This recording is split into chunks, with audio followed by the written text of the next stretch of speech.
আমার ছেলে তাল বড়া খেতে খুব পছন্দ করে, কিন্তু এখন তো আর তাল পাকেনি, ভাদ্র মাস ছাড়া তাল পাওয়া যাবে না। তাই আমি কাঁঠালের তাল বড়া করেছি, আপনারাও খেয়ে দেখবেন, খেতে খুব সুন্দর লাগে। আজকে আমি কাঁঠালের তাল বড়া করে আপনাদেরকে দেখাবো।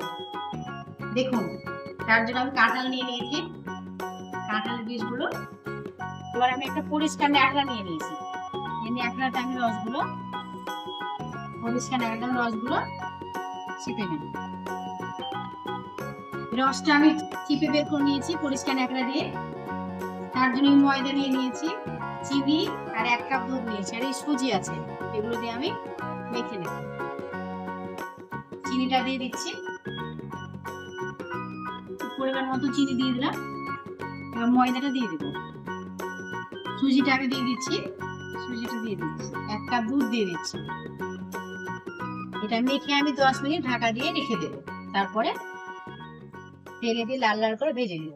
পেস্টটা মেখে নিয়েছি, এবার 10 মিনিট ঢাকা দিয়ে রেখে দেবো। 10 মিনিট পরে আমি ঢাকাটা খুলে নেব।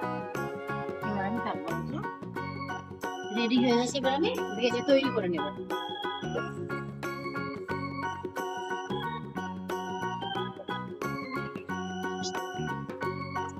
আঁচটা কিন্তু কম দিতে হবে, হালকা আছে ভেজে তুলে নেব।